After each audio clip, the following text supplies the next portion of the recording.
Hola colegas, estamos ya en la tercera clase del módulo de Historia y Filosofía de la Ciencia para la educación secundaria y en esta clase vamos a continuar el recorrido histórico que empezáramos la clase pasada. Nos toca hoy abordar lo que se da en llamar la nueva filosofía de la ciencia, con una primera aclaración en estos términos, digamos. El rótulo de nueva no hace referencia a que sea una filosofía de la ciencia actual. Nadie actualmente hace nueva filosofía de la ciencia, sino que es una denominación que se usó para situar históricamente esta corriente. Concretamente lo que vamos a ver nosotros va a estar bastante en contraposición de lo que vimos en la clase anterior. Para eso entonces recordemos algunas cuestiones que tienen que ver con las corrientes tradicionales de la epistemología, es decir, el positivismo lógico, la concepción heredada, el racionalismo crítico a la Popper. Estas corrientes anteriores, las que vimos antes, hacían hincapié en todo lo sintáctico, digamos, todo lo formal de las teorías.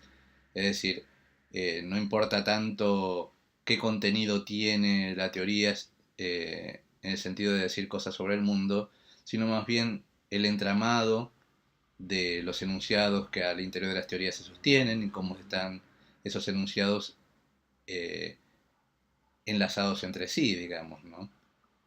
A partir de una lógica bastante rigurosa, digamos, la lógica formal deductiva. Es decir, que hay una racionalidad para las corrientes tradicionales que es bastante dura, bastante inflexible de alguna manera, digamos. De alguna manera, lo que vimos en relación con el famoso método científico puesto en consideración es que hay unos ciertos parámetros derivados de la lógica que hacen decidir qué, es, qué tipo de conocimiento es científico y qué tipo de conocimiento no. O sea, una racionalidad categórica, ¿sí? Rígida, propia de la lógica formal. Lo que vamos a entrar a ver en esta clase, digamos, tiene que ver con una puesta en oposición a estas miradas, digamos. Es decir, despegándonos de una mirada en la cual la lógica formal me va a decir qué es científico y qué no es científico, en la nueva filosofía de la ciencia se va a empezar a cuestionar esta racionalidad tan categórica, sino que a la hora de decidir si algo tiene validez científica o no, van a empezar a jugar un montón de factores históricos, culturales, políticos, religiosos, intereses, etcétera, etcétera, e incluso las propias visiones, creencias que tienen los propios científicos y científicas. Es así que el punto de partida inicial de la nueva filosofía de la ciencia va a estar dado por Thomas Kuhn y su idea central de los paradigmas, digamos, ¿no? Este, de alguna manera el eje va a estar puesto en la dinámica científica, es decir, cómo cambia la ciencia a lo largo del tiempo, digamos. Y para poner en juego esta dinámica, no hay nada mejor que referirse a la historia de la ciencia como escenario, como laboratorio donde transcurre la epistemología. Esto es entonces que en esta clase nos vamos a detener en las distintas dinámicas científicas propuestas por la nueva filosofía de la ciencia, los paradigmas de Kuhn, después los programas de investigación de Lakatos y las tradiciones de investigación de Lodin. ¿Sí? Vamos a ver que cada uno va a proponer una unidad de cambio que es supraordenada a las teorías, o sea que engloba teorías.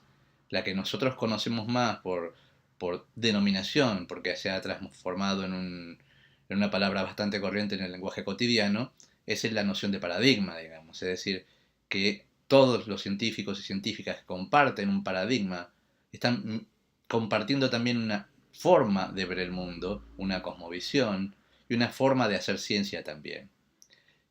Para Lakatos va a ser otra la unidad, ¿sí? Que va a ser los programas de investigación, y para Lodan van a ser las tradiciones de investigación.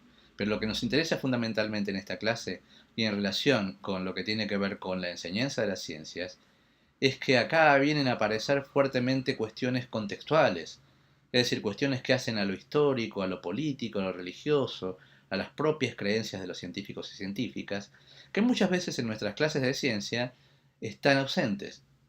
Generalmente, sobre todo en las materias como física y química, hay una mirada bastante algorítmica, una mirada bastante cerrada que no habla del mundo, sino que hace mucho énfasis en los ejercicios, en los problemas a resolver, tipificados, y que pocas veces hablan de lo que el mundo es o los fenómenos del mundo. Es aquí que tenemos que poner el foco en de qué manera la nueva filosofía de la ciencia empieza a darnos un aporte acerca de qué cosas deberíamos incorporar en las clases de ciencias que hicieran de nuestra imagen de ciencia que transmitimos a nuestros alumnos a ver a la ciencia como una actividad profundamente humana, es decir, atravesada por todo lo humano, lo bueno y lo malo, lo positivo y lo negativo, lo de los intereses y demás. ¿De qué manera entonces, visitando estas escuelas que acabamos de mencionar, que integran la nueva filosofía de la ciencia, vamos a tener herramientas incluso para pensar cuestiones como el cambio conceptual? ¿Qué cosas se pueden analogar entre lo que pasa en la cabeza de nuestros estudiantes en función de querer cambiarlo por los modelos científicos que nosotros traemos a colación?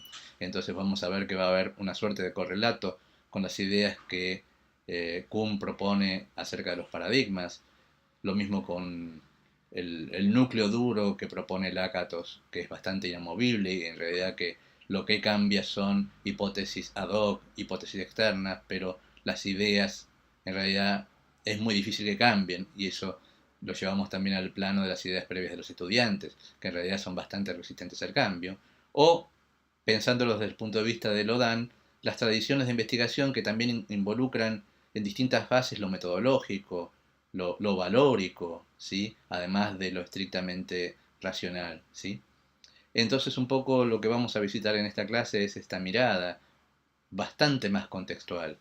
Verán que en esta clase no va a haber actividad obligatoria, pero sí una actividad optativa que tiene que ver con esto, digamos, rescatar en qué medida en alguna actividad propuesta para el aula, en nuestras materias, con nuestros estudiantes de secundaria o de profesorado o de universidad, ponemos en juego los contextos, ponemos en juego los valores, ponemos en juego las creencias, ponemos en juego esto de la carga teórica de la observación. Tienen un muy buen ejemplo en la clase que hace referencia a esto de la carga teórica de la observación, cómo los seres humanos, las personas, los científicos y científicas, cuando van a ver el mundo lo ven con unos lentes particulares, que son sus propias creencias, sus propios modelos y aquello que llevan a la práctica.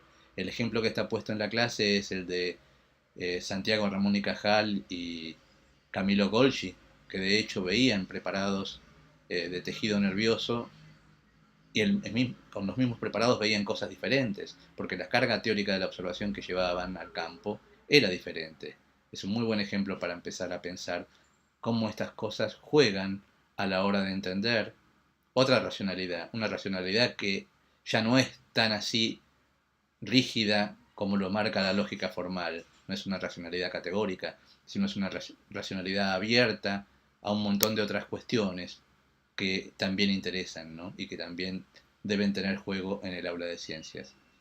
Les deseo un muy buen desarrollo de la clase, que puedan hacer la actividad optativa si tienen tiempo y si tienen ganas para poder entender un poco más de qué va esta perspectiva. Y nos vemos entonces la clase próxima. Muchas gracias.